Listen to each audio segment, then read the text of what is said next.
এত সুন্দর, এত সুচারুভাবে আমি কখনো দেখিনি। এটা বুঝতে পারছি না, এটা আমি বুঝতে পারছি স্যার।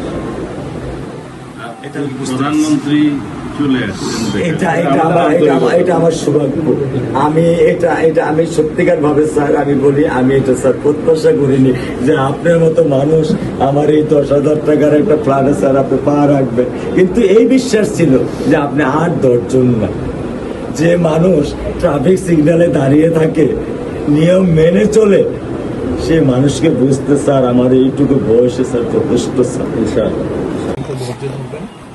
আমি ওকে কোনো নিয়ন্ত্রণ করতে পারতেছি না। আল্লাহ চায় আপনার সন্তানের এই অবস্থার জন্য যে দায়ী, তার বিচার ইনশাল্লাহ হবে, ইনশাল্লাহ শীঘ্রই হবে। আর মালিক যে আল্লাহ তাআলা মালিক, ওনার কাছে সাহায্য চাই, ওনার কাছে সাহায্য চান, আল্লাহ রহম করলেন সব কিছু দিতে পারে। মানুষ হিসেবে আমাদের যেটা করার আমরা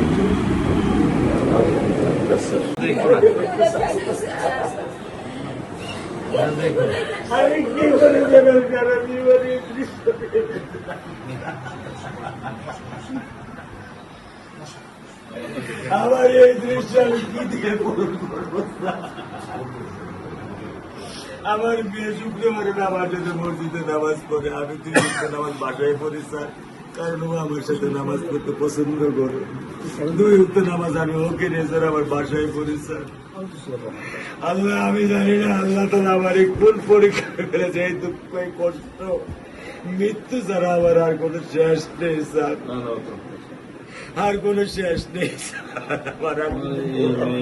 আপনার দায়িত্ব মানে প্রধানমন্ত্রী নেবে, আমাদেরকে তো আপনাদেরকে শক্ত হতে হবে না?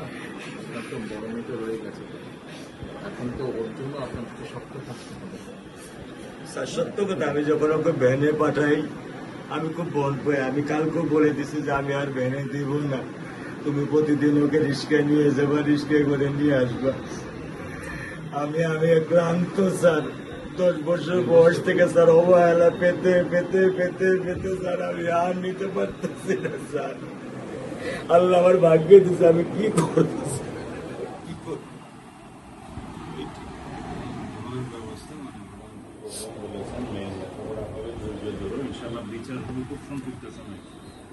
এর চাইতে বেশি বলতে পারবো না, কারণ আদালতের বিষয় তো।